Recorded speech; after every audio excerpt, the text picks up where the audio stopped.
Salut à toi, c'est Hermès, ton moniteur auto-école, enseignant de la conduite et de la sécurité routière. Aujourd'hui, je te propose un examen complet du code de la route, commenté et corrigé. Allez, on perd pas de temps, on commence tout de suite.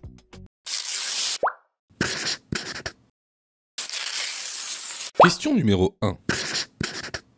Je dois céder la priorité à droite à la prochaine intersection. Oui, réponse A. Non, réponse B.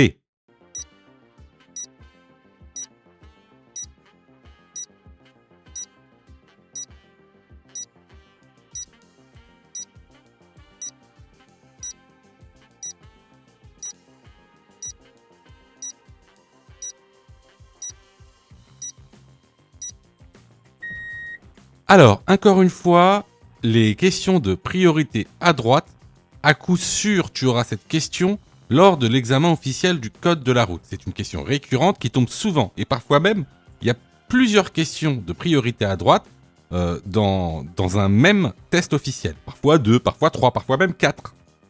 Alors, comme c'est une question qui est importante, on va tout voir sur la priorité à droite. Comme ça, tu sauras tout sur cette notion.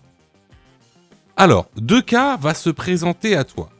Le cas où tu devras la priorité à droite et le cas où c'est toi qui auras la priorité sur les véhicules venant de droite. Alors, tout d'abord, parlons des cas où tu devras céder la priorité à droite. Le premier cas, c'est quand tu abordes une intersection sans aucune signalisation. Il y a zéro signalisation. Donc, s'il n'y a pas de signalisation, c'est le véhicule qui est à ta droite qui est au prioritaire et tu devras donc lui céder la priorité à droite. Le deuxième cas, c'est s'il y a ce panneau, ce fameux panneau. Ce panneau indique que tu dois céder la priorité au véhicule venant de droite. Donc là, on vient de voir la part où tu n'as pas la priorité. Voyons donc maintenant quand est-ce que tu as la priorité. Alors, plusieurs cas existent. On va aborder les trois principaux. Alors, tout d'abord, si tu rencontres ce panneau t'indique que c'est toi qui es au prioritaire seulement à la prochaine intersection. Ensuite, si tu rencontres ce panneau, c'est un panneau de priorité qui t'indique que tu es prioritaire à toutes les intersections que tu vas rencontrer. Et ensuite, il y a un troisième cas très important et que vous oubliez souvent. Le troisième cas où tu es prioritaire, c'est le cas où un véhicule sort d'une voie privée. Alors, une voie privée, c'est un appartement, c'est une maison, c'est un immeuble, c'est le parking d'un centre commercial, c'est un commerce. Voilà. Si un véhicule sort d'une voie privée, tu n'as pas à lui céder la priorité, même s'il vient de droite. Pourquoi ? Parce qu'il n'est pas dans la rue, il est dans un endroit privé. Et en général, comment savoir qu'un véhicule sort d'une voie privée ? En regardant le trottoir. S'il y a un bateau, ça c'est ce qu'on appelle un bateau, c'est-à-dire un affaissement de trottoir. Alors on appelle ça un bateau parce que ça a la forme d'un bateau vu de profil. Si tu vois qu'il y a un bateau sur le trottoir, ça veut dire que c'est une voie privée. Et donc tu n'as pas à céder le passage à un véhicule qui sort d'une voie privée. Alors, vu que c'est une question importante, on va faire aussi un petit récapitulatif. Tout d'abord, les cas où tu dois céder la priorité. Tu dois céder la priorité si tu abordes une intersection sans aucune signalisation ou alors si tu as le panneau priorité à droite. Concernant les cas où tu as la priorité, on a 3 cas. Tout d'abord, le cas où si tu vois ce panneau qui t'indique que tu es prioritaire à la prochaine intersection, si tu rencontres ce panneau qui indique que tu es prioritaire à toutes les intersections que tu vas rencontrer, ou alors si un véhicule sort d'une voie privée. Donc ici, pour répondre à la question, je dois céder la priorité à droite à la prochaine intersection. Bah oui, pourquoi? Bah tout simplement parce que on a le panneau priorité à droite. Et d'ailleurs, c'est même marqué juste en dessous. C'est même marqué priorité à droite. Alors, c'est pas tout le temps marqué, là c'est marqué dans ce cas-là. Donc, ici, la bonne réponse est la réponse A. Question numéro 2. Mélanger alcool et médicaments augmente les risques d'accident. Oui, réponse A, non, réponse B.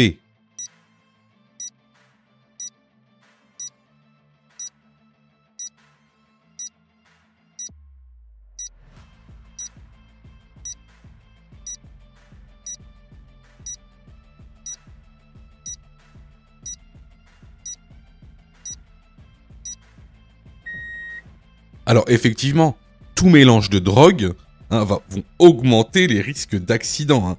La polyconsommation va augmenter les risques d'accident sur la route. Et pour ceux qui se disent dans leur tête, mais attends, t'es en train de parler de drogue? Et là, la question parle des médicaments. Oui, mais les médicaments, c'est de la drogue. Ce sont des drogues. D'ailleurs, c'est pour ça que le médecin, quand il vous fait une prescription, il vous fait une prescription pendant une durée limitée. Parce que ce sont des vraies drogues. Par exemple, si vous prenez de la codéine à la pharmacie, la codéine, c'est de la drogue. Il y a des gens qui se droguent avec pour de vrai. Donc, ici, la polyconsommation va effectivement augmenter le risque d'accident. La bonne réponse est la réponse A. Question numéro 3. Dans le tunnel, les feux de croisement sont obligatoires. Oui, réponse A. Non, réponse B.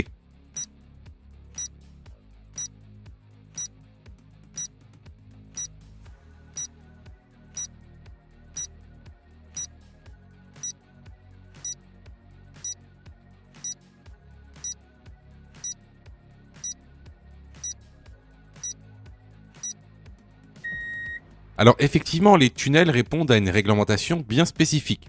Alors, notamment, tu sais, quand tu vois un panneau d'indication d'entrée de tunnel. Alors cela signifie deux choses. Cela signifie que les feux de croisement sont obligatoires et que les demi-tours sont strictement interdits. La bonne réponse ici est la réponse A. Question numéro 4. Je circule actuellement sur la voie de gauche. Je peux rester sur cette voie. Oui, réponse A. Non, réponse B. Je dois me déplacer sur la voie de droite. Oui, réponse C. Non, réponse D.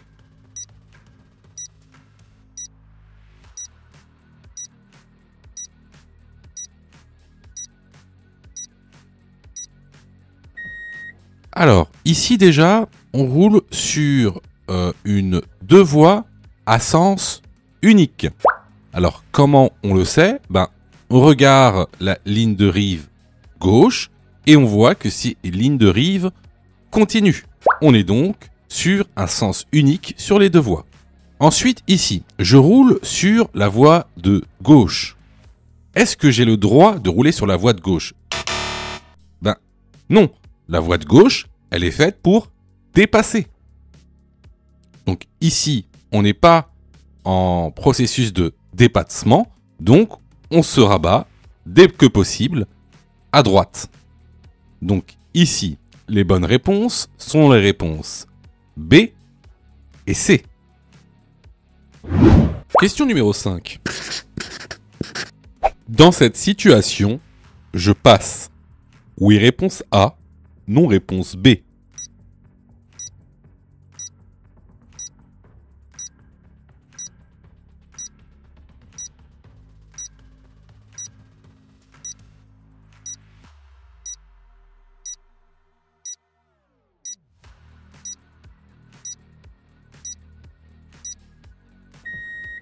Alors ici, on se retrouve sur une rue à double sens de circulation et on a un poids lourd qui tourne donc à sa droite, donc vers nous.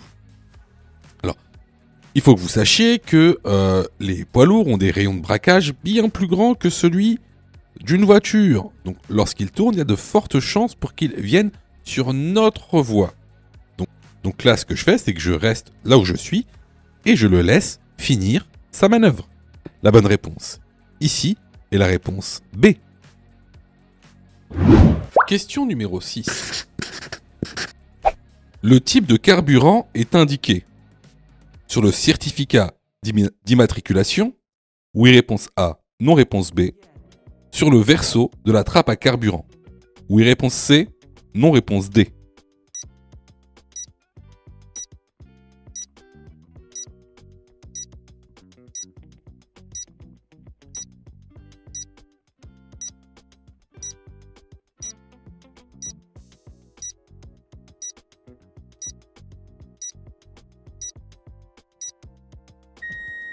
Alors effectivement, tu pourras voir quel type de carburant tu peux mettre dans ton véhicule.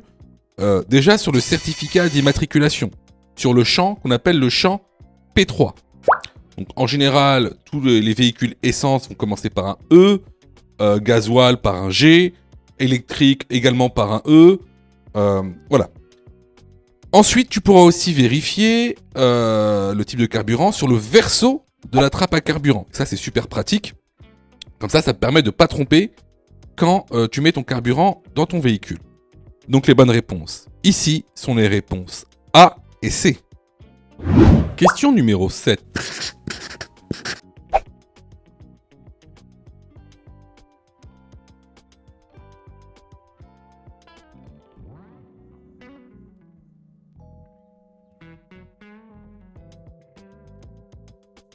Je reste sur ma voie. Oui, réponse A. Non, réponse B.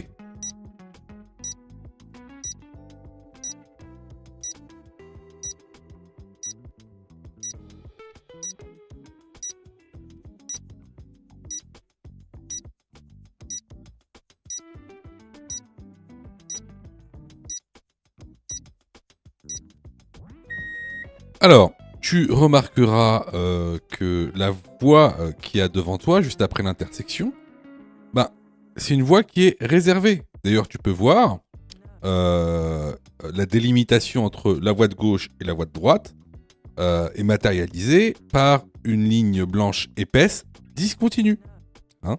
Donc, c'est une voie de bus.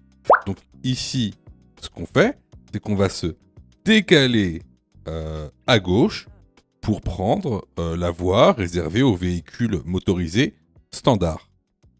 Donc, la bonne réponse ici est la réponse B. Question numéro 8. L'acuité visuelle binoculaire minimale requise pour la conduite est de 5 dixièmes. Oui, réponse A. Non, réponse B.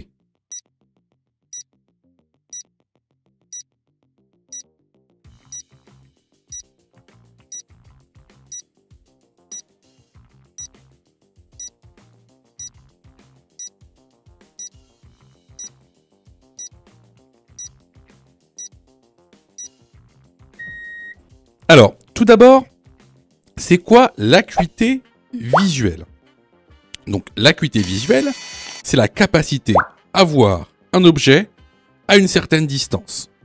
Tu sais, c'est le test que tu passes chez l'ophtalmologue, où il te demande de lire des lettres de plus en plus petites. Donc, après ce test, il te donne ta note, c'est-à-dire ton acuité visuelle. L'acuité visuelle minimale requise est de 5 dixièmes pour les deux yeux. Qu'est-ce que ça veut dire?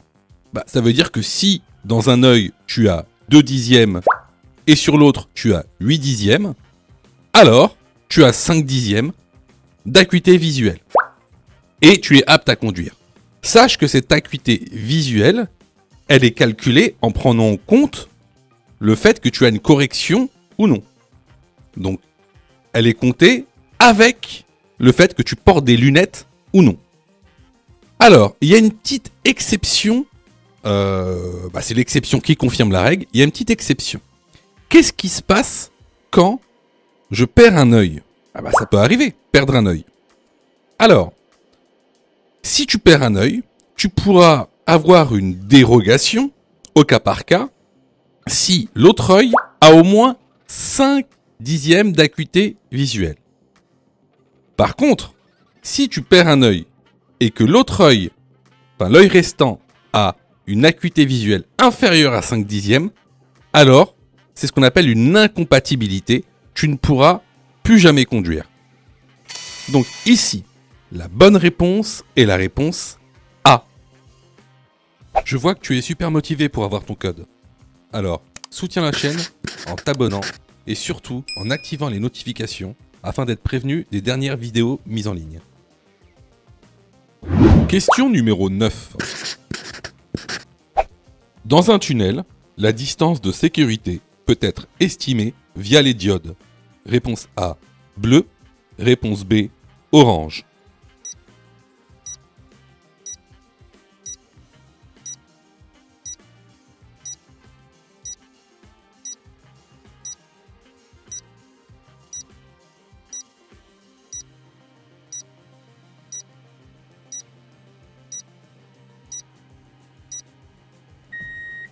Alors, tout d'abord, c'est quoi la distance de sécurité ?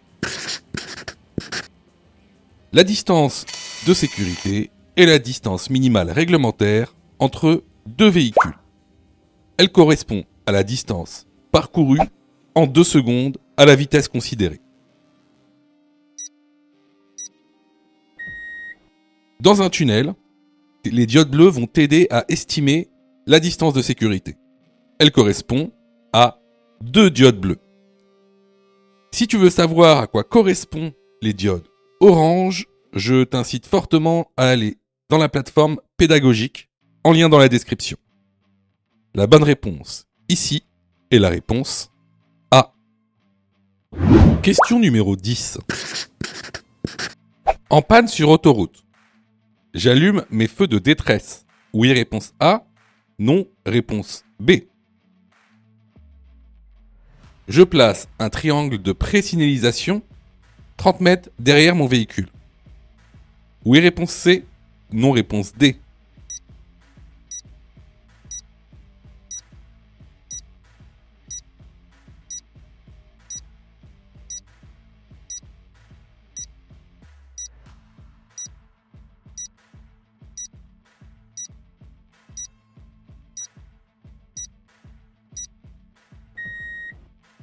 Alors, lorsqu'on est bien sûr en panne sur autoroute, il faudra se mettre sur la bande d'arrêt d'urgence. C'est très rare de ne pas pouvoir s'y mettre quand on tombe en panne. Bien sûr, il faudra allumer ses feux de détresse. Par contre, le triangle de présignalisation est interdit sur autoroute. C'est trop dangereux. Sur autoroute, on n'a pas le droit, un piéton n'a pas le droit de marcher sur l'autoroute. Donc il n'a pas le droit de mettre un triangle de présignalisation. Donc ici, les bonnes réponses vont être les réponses A et D. Question numéro 11. Je suis impliqué dans un accident mortel dans lequel je roulais à plus de 50 km/h au-dessus de la vitesse maximale autorisée. Je risque d'être condamné pour homicide involontaire. Oui, réponse A. Non, réponse B. Je risque, réponse C, 100 000 € d'amende. Réponse D, une annulation de permis de 10 ans.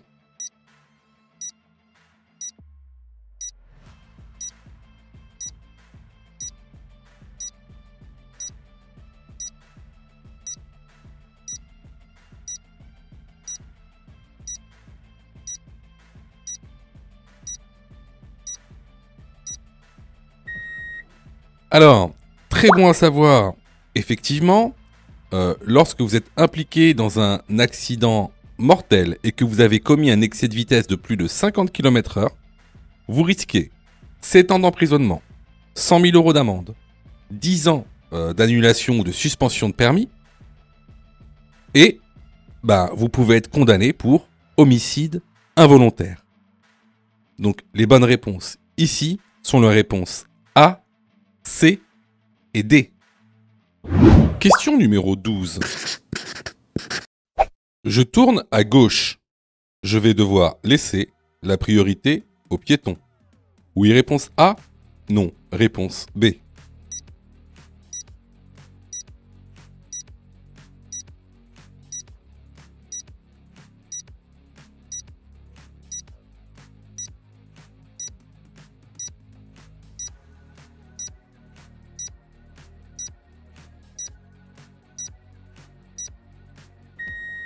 Alors ici vous voyez, il y a une personne avec une poussette sur la sortie qui est à gauche et qui est en train de passer le passage piéton. Donc si je tourne à gauche, je vais devoir laisser la priorité aux piétons.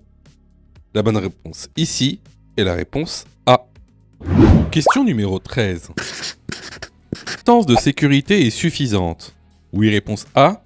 Non, réponse B. Je me rabats dès que possible. Oui, réponse C. Non, réponse D.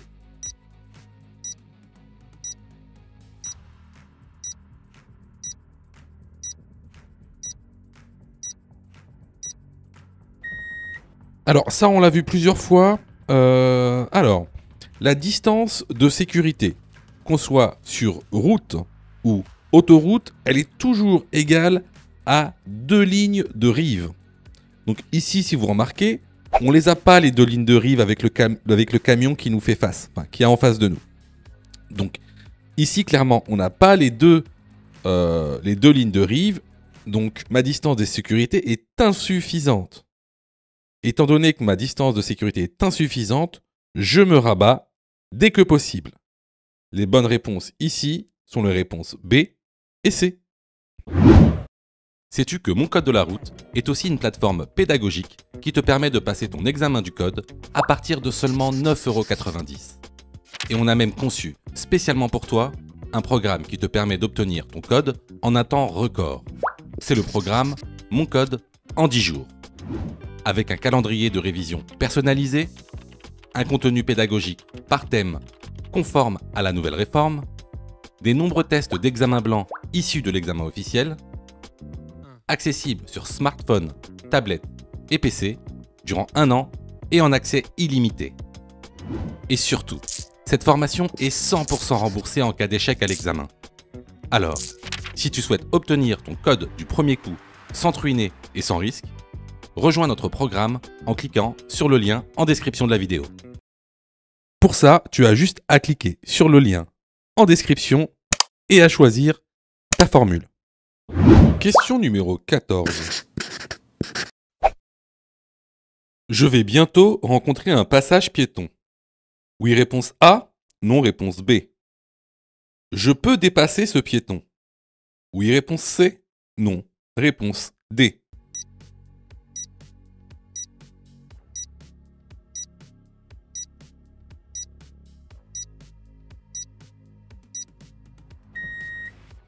Alors, comme le montre la signalisation, on a un panneau de danger qui nous informe d'un passage piéton. Donc oui, effectivement, on va rencontrer un passage piéton. Mais encore une fois, cette signalisation est beaucoup plus subtile qu'elle en a l'air. Pourquoi ?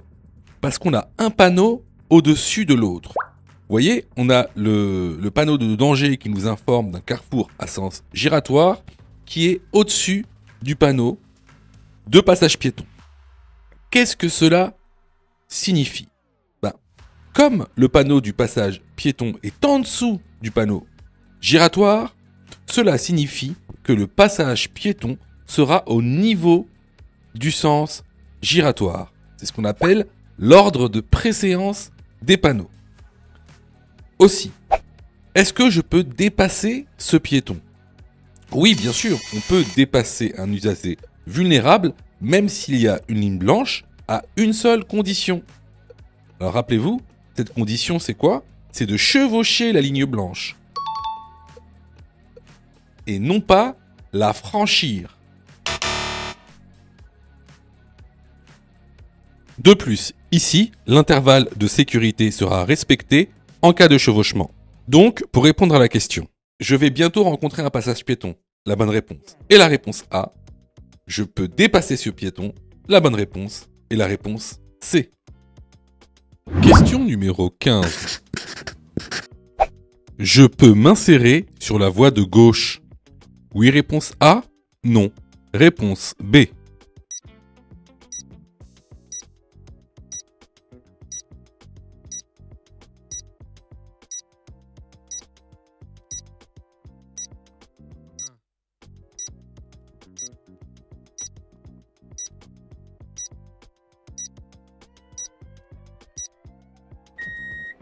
Alors ici, si tu regardes le rétroviseur gauche, tu vois que il y a un véhicule sur la voie de gauche, mais le véhicule est très loin.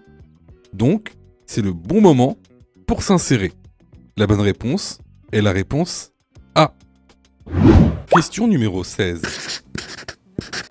Avec un coffre sur le toit, ma consommation augmente. Oui, réponse A. Non, réponse B.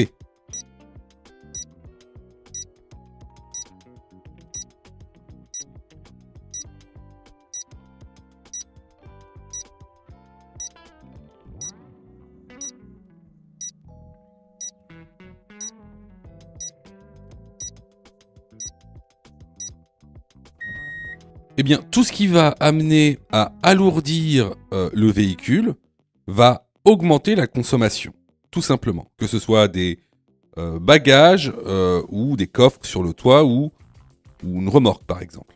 Donc ici, la bonne réponse est la réponse A. Question numéro 17. Je roule en feu de route. Oui, réponse A. Non, réponse B.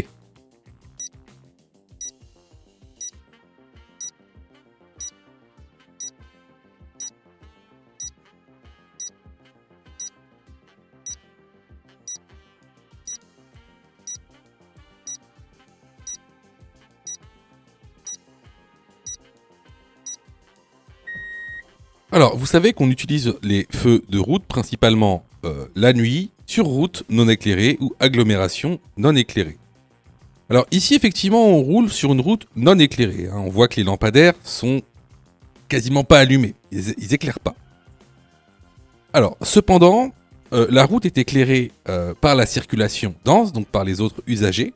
De plus, il y a une exception à cette règle. C'est que il ne faut pas éblouir les autres usagers de la route. Or ici, si on met nos feux de route, on va éblouir les véhicules qui viennent en sens inverse et les véhicules qui sont devant nous. Donc ici, je ne roule pas en feu de route. La bonne réponse est la réponse B. Question numéro 18. Je peux ouvrir la portière immédiatement.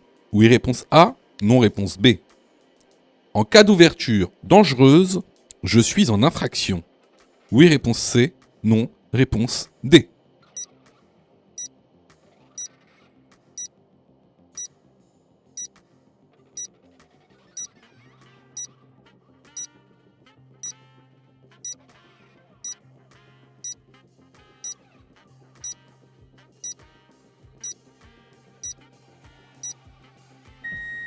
Alors, si vous regardez donc le rétroviseur, on voit qu'on a une voiture qui s'approche.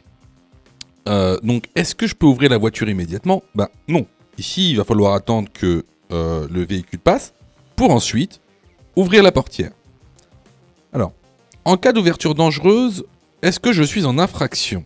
Ben oui, effectivement, vous êtes en infraction, tout simplement parce qu'il est interdit à tout occupant d'un véhicule à l'arrêt ou en stationnement d'ouvrir une portière lorsque la manœuvre est constitue un danger pour lui-même ou pour les autres. Donc ça, c'est une amende, c'est une infraction, c'est une contravention de première classe.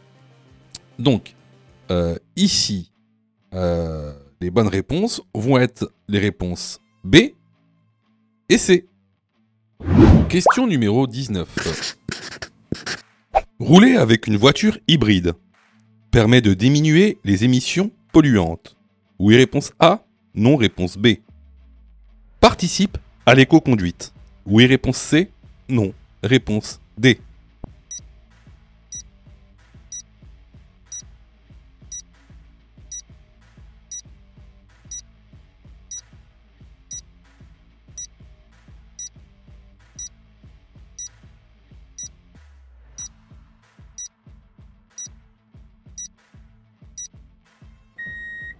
Alors, rouler avec une voiture hybride, effectivement, va diminuer les émissions polluantes, les gaz à effet de serre, notamment.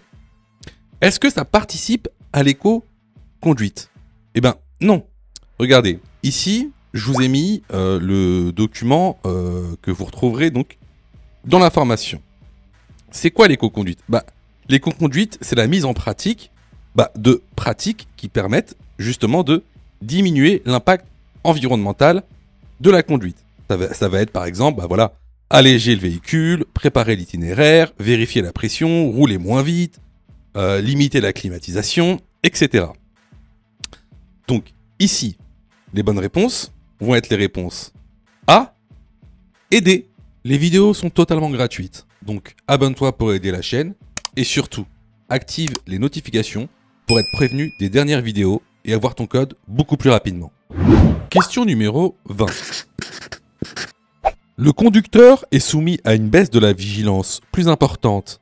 Réponse A, juste avant le lever du soleil. Réponse B, juste après le coucher du soleil. 3 heures de conduite prolongée de nuit équivaut à une alcoolémie. Réponse C, de 0,8 g par litre de sang. Réponse D, de 0,4 g par litre de sang.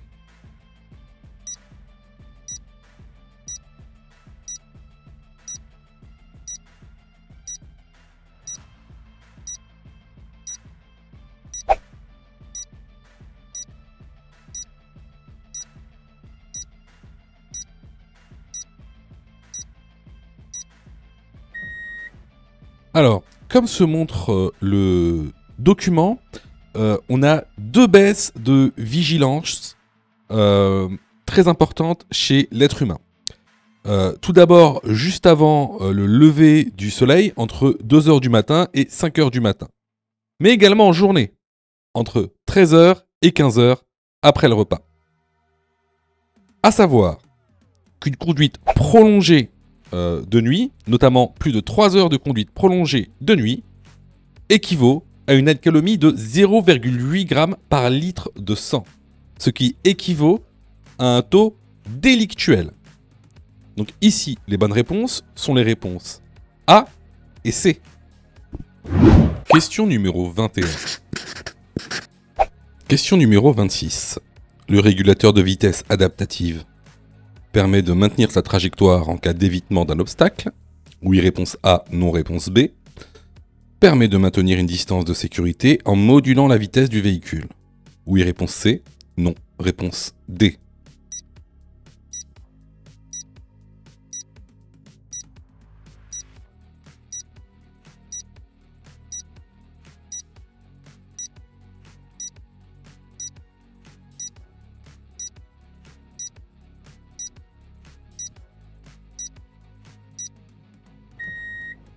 Alors, le régulateur de vitesse adaptative fait partie des aides à la conduite. Je vous conseille vivement de connaître toutes les aides à la conduite qu'on peut retrouver dans un véhicule, car les questions sont aujourd'hui nombreuses dans les examens officiels, comme vous l'avez vu dans ce test par exemple.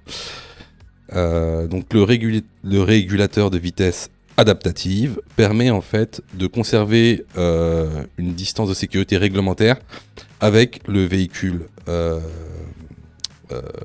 l'on suit, notamment en modulant automatiquement la vitesse du véhicule. Donc les bonnes réponses sont les réponses B et C. Question numéro 22.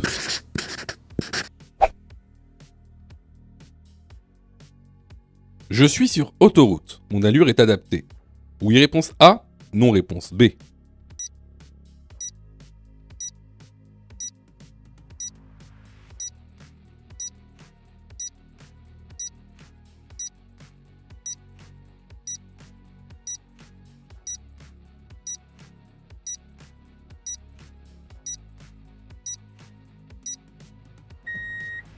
Alors ici, tu vois, il y a un camion orange. Alors, ce camion orange, c'est un camion que tu vas voir souvent quand tu vas avoir ton permis de conduire. C'est donc les camions de la DIR. Donc la DIR, c'est la direction interdépartementale des routes. Donc c'est l'entreprise qui s'occupe donc de l'entretien et de la maintenance des routes. Donc ici, effectivement, c'est un camion qui est en activité, qui a allumé ses gyrophares. Vous voyez, il y a marqué patrouille. Donc on va ralentir. Là, on peut voir sur le compteur qu'on roule à 98 km/h, soit 30 km en dessous de la vitesse maximale autorisée. Donc on peut dire qu'on a ici une allure adaptée à la situation. Donc là, la bonne réponse va être la réponse A. Question numéro 23. Je dois céder le passage au véhicule en face avant de tourner. Oui, réponse A. Non, réponse B.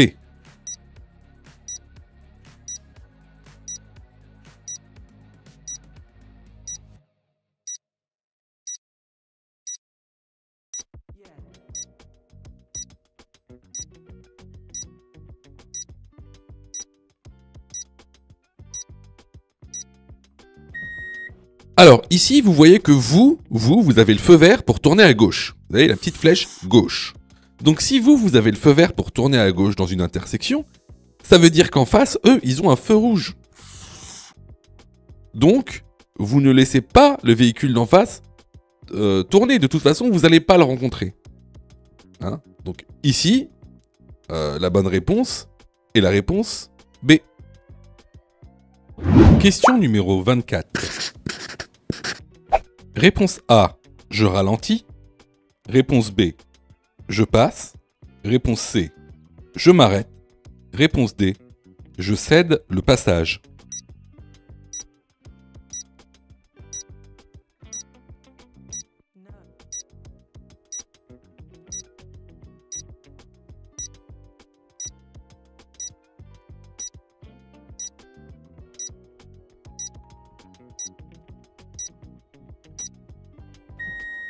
Alors, ici, on est dans une situation que tu rencontreras souvent en situation de conduite. Alors là, le feu est vert pour nous et il y a des piétons qui sont à l'arrêt là au niveau du passage piéton. Donc, si le feu est vert pour nous, c'est qu'il est rouge pour les piétons. Donc, le piéton n'a pas à être là. Donc ici, on va pas s'arrêter pour qu'il passe, ni lui céder le passage.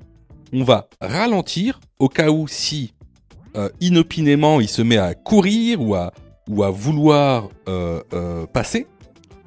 Mais je ralentis et je passe. Ici même, ça va être beaucoup plus dangereux de s'arrêter. Pourquoi ? Parce que si je m'arrête, regardez bien au-dessus sur le rétroviseur, j'ai une voiture derrière moi. Peut-être qu'elle n'a pas vu le piéton. Donc, si je m'arrête, le temps que la voiture derrière se rende compte que je me suis arrêté, d'accord, elle risque de me taper à l'arrière de mon véhicule, et donc moi, je risque également, en fait, de renverser le piéton. Hein, donc, on va même aggraver la situation si on s'arrête à ce moment-là. Donc, ici, les bonnes réponses vont être les réponses A et B. Question numéro 25. Je viens d'acheter un véhicule d'occasion. Je dois renouveler la carte d'immatriculation dans un délai de réponse A, 2 semaines, réponse B, 2 mois, réponse C, 1 mois, réponse D, 3 mois.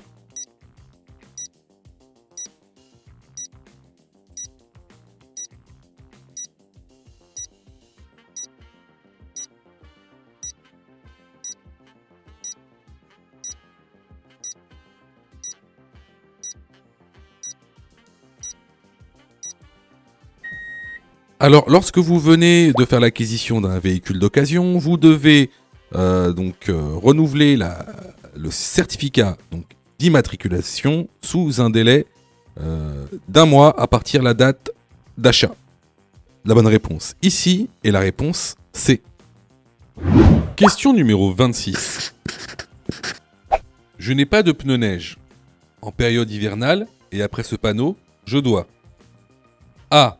Avoir des chaînes dans mon véhicule. B. Je n'ai pas de pneus neige. En période hivernale et après ce panneau, je dois A. Avoir des chaînes dans mon véhicule. B. Poser les chaînes sur les 4 pneus.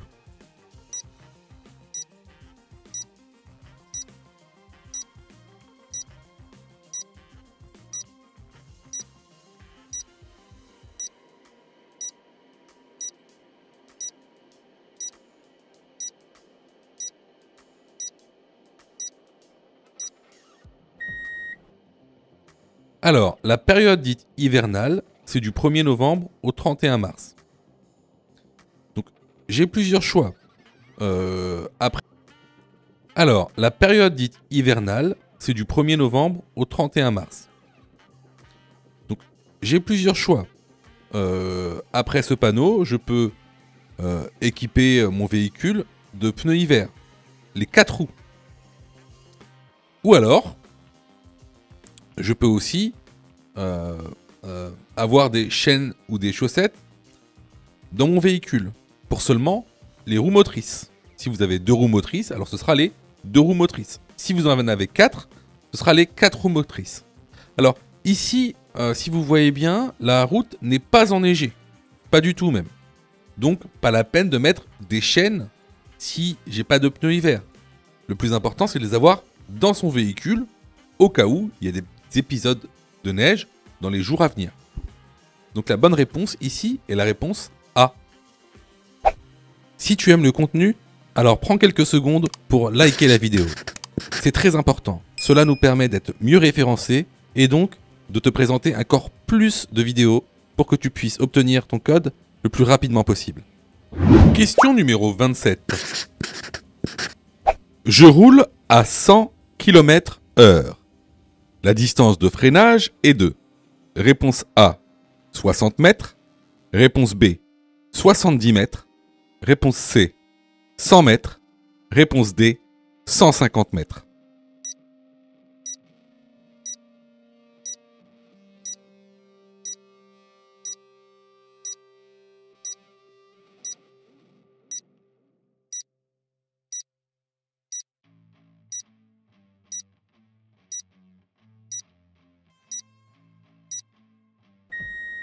Alors, à 100 km/h, la distance de freinage est de 70 mètres. Ici, je ne vais pas vous donner plus d'explications. Je vais vous laisser aller dans l'information pour ceux qui ne savent pas.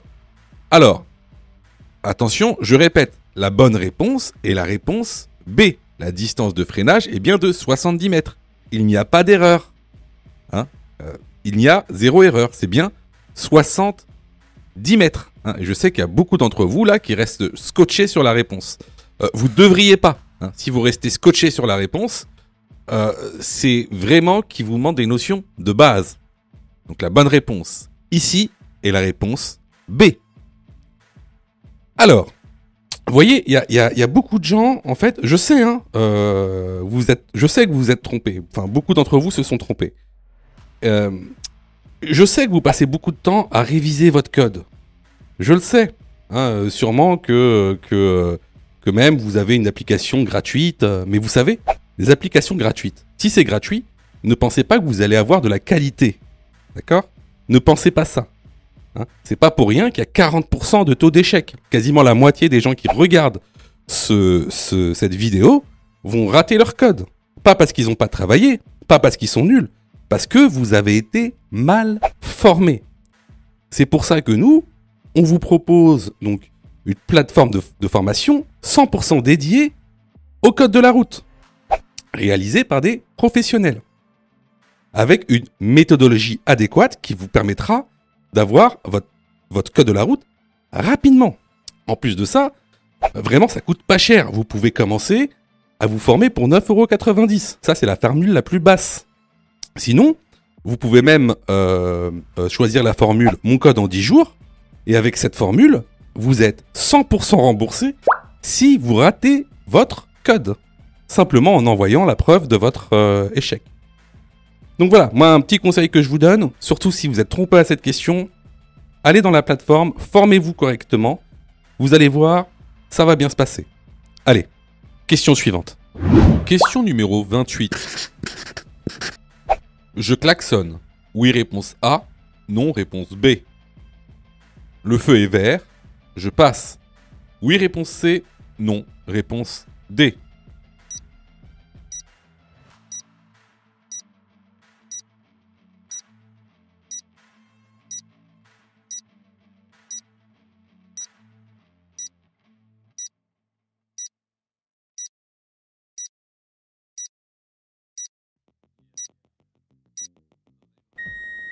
Alors ici, on peut voir deux choses. Déjà, à droite, le feu vert.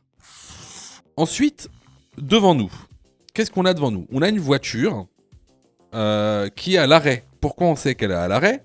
Parce qu'en fait, elle a les feux stop allumés, en rouge. Alors, dans ce cas-là, je rentre dans une intersection qui est bouchée. Donc, je ne klaxonne pas. De toute façon, il est interdit de klaxonner en agglomération, à part danger imminent. Ici, certes, le feu est vert, mais l'intersection est bouchée. Donc, je reste là où je suis. Je ne passe pas. Les bonnes réponses ici sont les réponses B et D.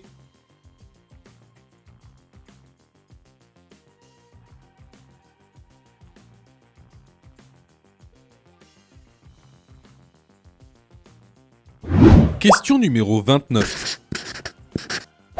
Un CEPC favorable permet de conduire. Réponse A, en France. Réponse B, à l'étranger. Réponse C, à partir de 17 ans et 1 jour. Réponse D, pendant 4 mois.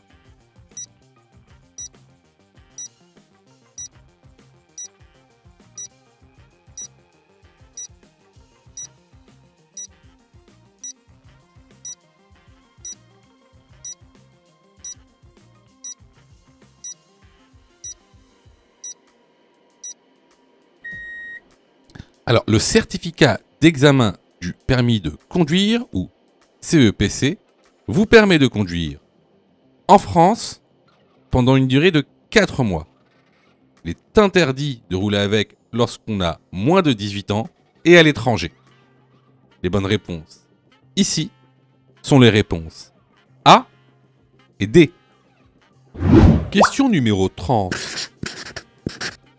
Pour conduire, la boîte de vitesse doit être placée. Réponse A en N, réponse B en D.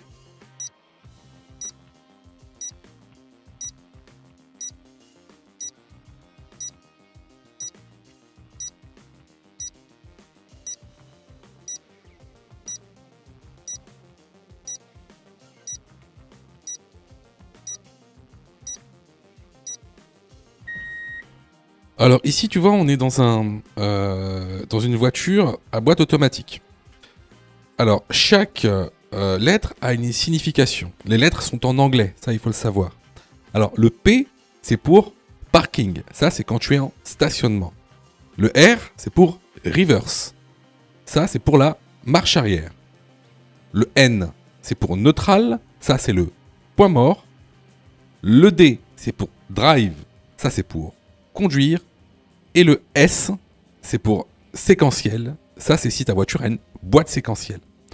Donc, ici, pour conduire, il faut placer la boîte de vitesse sur D. La bonne réponse ici est la réponse B. Question numéro 31. Question numéro 38. Ce panneau indique une interdiction de stationner du côté impair de la route. Oui, réponse A, non, réponse B.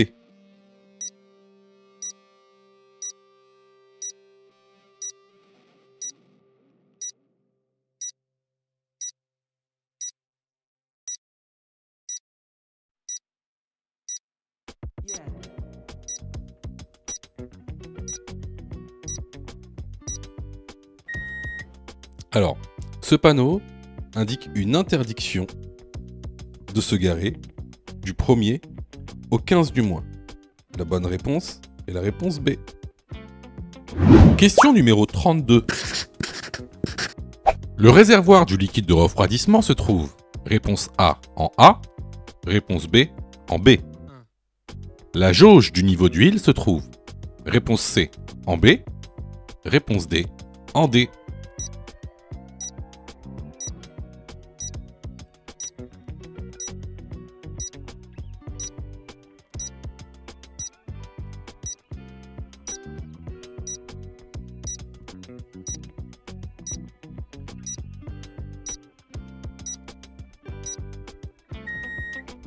Alors, on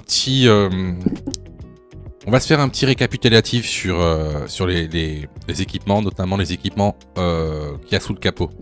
Donc en A, En A, ça c'est le réservoir du liquide de refroidissement. En C, ça c'est le réservoir d'huile. En D, la jauge du niveau d'huile. En B, liquide de frein. Donc ici, les bonnes réponses sont les réponses A et D. Question numéro 33. Le piéton a la priorité. Oui, réponse A. Non, réponse B. Si je refuse la priorité au piéton, je risque.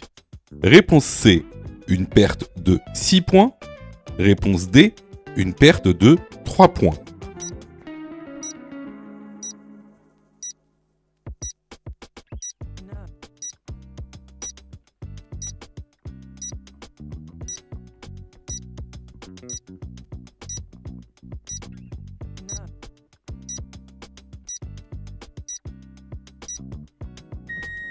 Alors, sache que tu es dans l'obligation de t'aider la priorité au piéton à un passage piéton. Le cas contraire, ça c'est ce qu'on appelle un refus de priorité piéton, et c'est sanctionné par une contravention de 4e classe, une perte de 6 points sur le permis de conduire et 135 € d'amende. Les bonnes réponses ici sont les réponses A et C. Question numéro 34. Le véhicule est bien arrêté si le véhicule est en feu de détresse. Oui, réponse A. Non, réponse B. Le conducteur a une urgence. Oui, réponse C. Non, réponse D.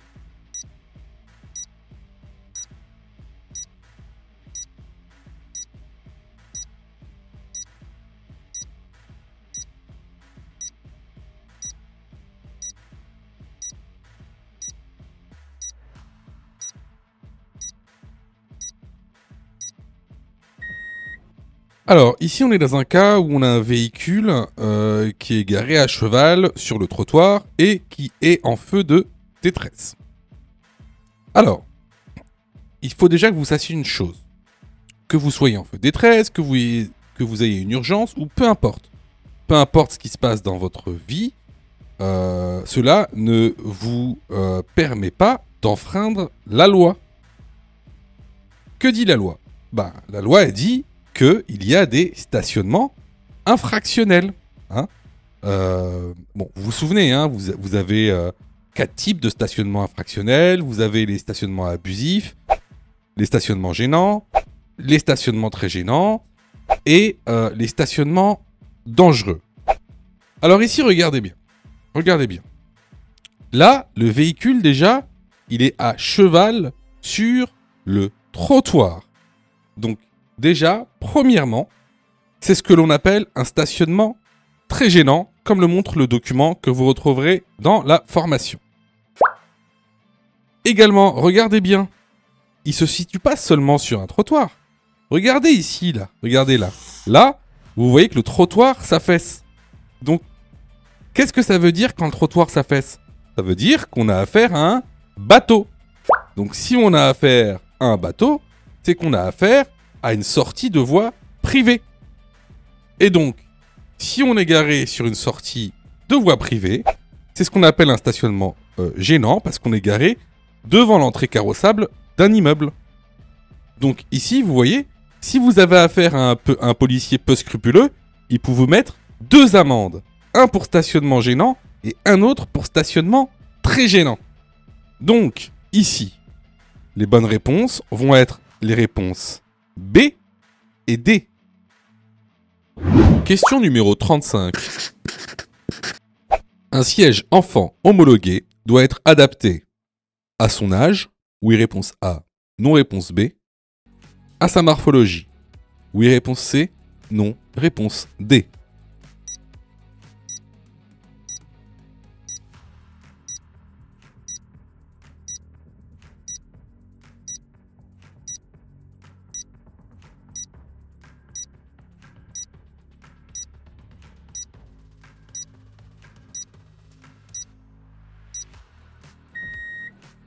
Alors, les sièges auto doivent effectivement être adaptés à l'âge de l'enfant et à sa morphologie. Alors, la dernière homologation sur les sièges auto, qui est la R44, préconise 3 types de sièges.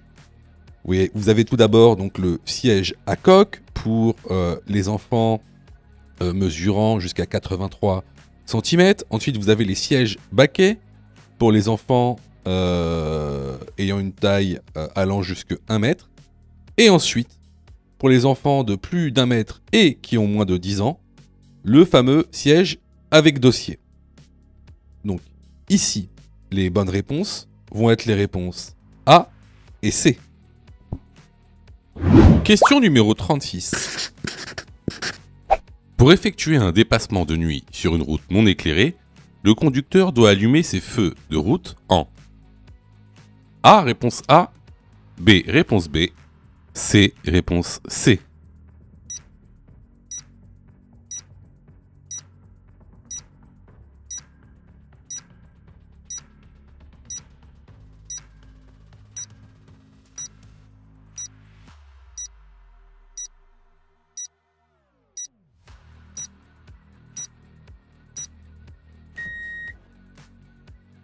Alors, déjà, il doit mettre ses feux de croisement pour pas éblouir la voiture qu'il y a devant.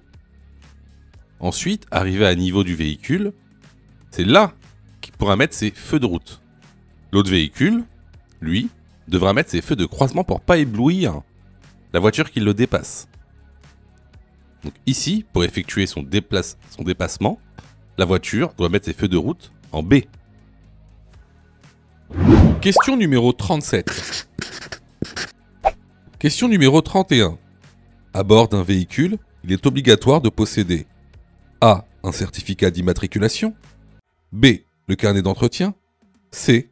Le PV du contrôle technique.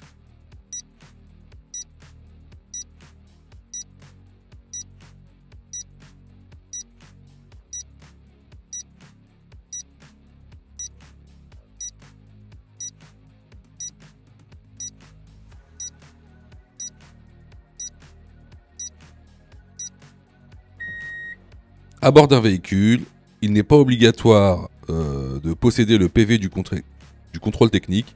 Il n'est pas non plus obligatoire de posséder le carnet d'entretien. Par contre, il est obligatoire de posséder le certificat d'immatriculation. La bonne réponse est la réponse A. Question numéro 38. Ce panneau indique une interdiction d'accès aux motocyclettes. Oui, réponse A. Non, réponse B.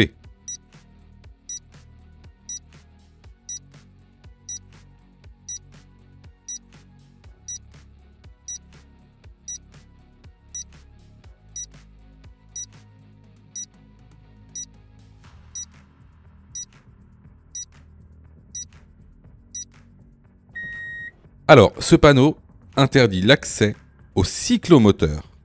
La bonne réponse est la réponse B. Question numéro 39. Les piétons sont prioritaires sur le tramway. Oui, réponse A. Non, réponse B.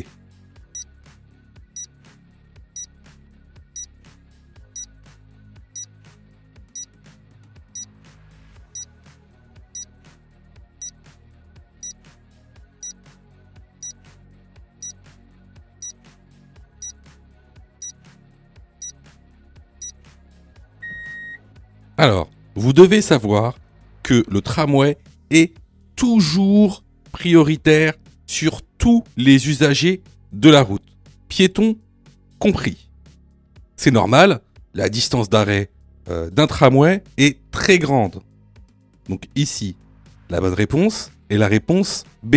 Alors, je reçois plusieurs messages de votre part, d'ailleurs je vous en remercie. Alors, vous me posez souvent 2 questions.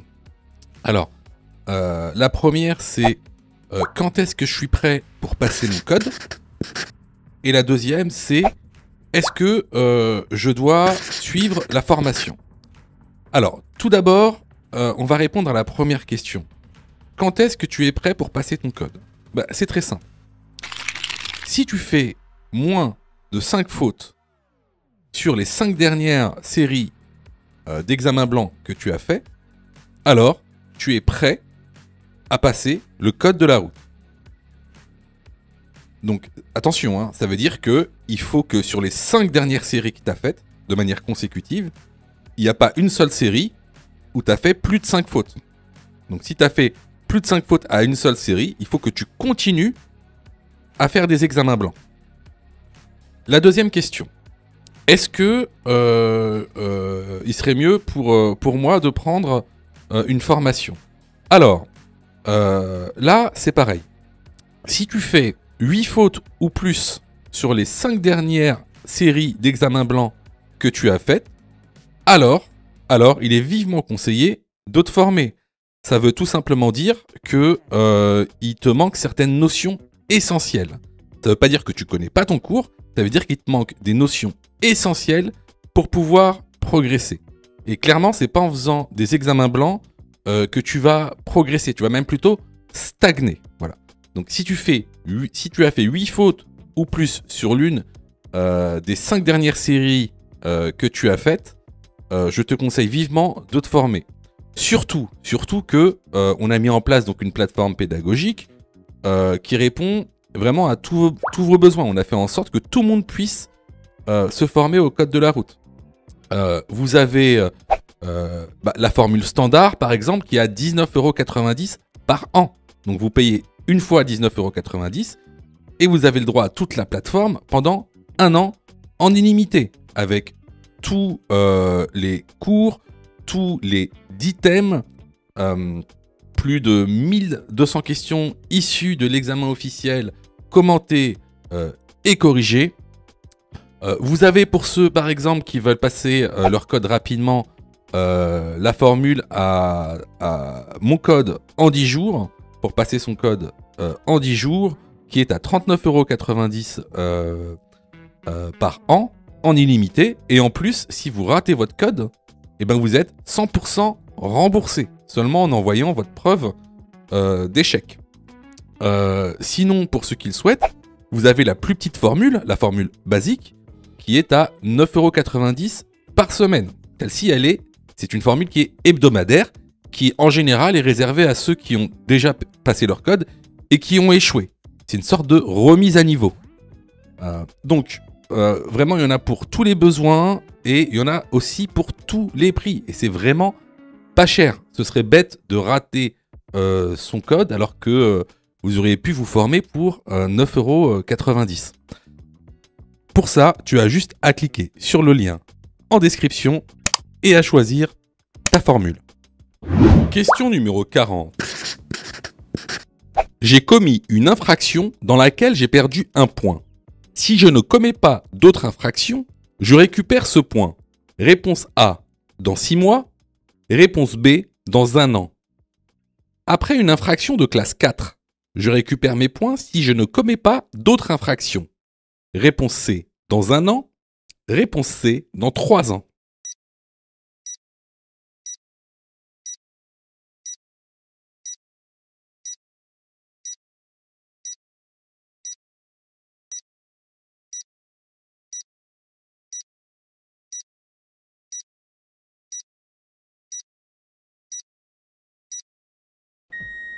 Alors là, c'est le document que vous pouvez retrouver donc dans la formation. À savoir, si vous perdez un point lors d'une infraction, vous pouvez récupérer ce point 6 mois après si vous ne commettez aucune autre infraction.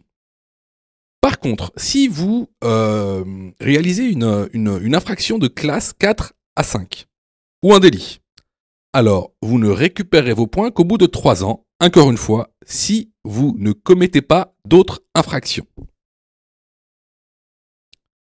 Donc ici, les bonnes réponses sont les réponses A et D. Si tu as fait 8 fautes ou plus, ne panique pas. Rejoins-nous sur notre plateforme pédagogique en ligne en cliquant sur le lien en description de la vidéo. Tu pourras alors choisir la formule qui te convient. N'oublie pas de liker la vidéo et de t'abonner pour recevoir toutes les dernières notifications. Tu peux aussi continuer à t'entraîner en cliquant sur l'une des vidéos qui s'affichent.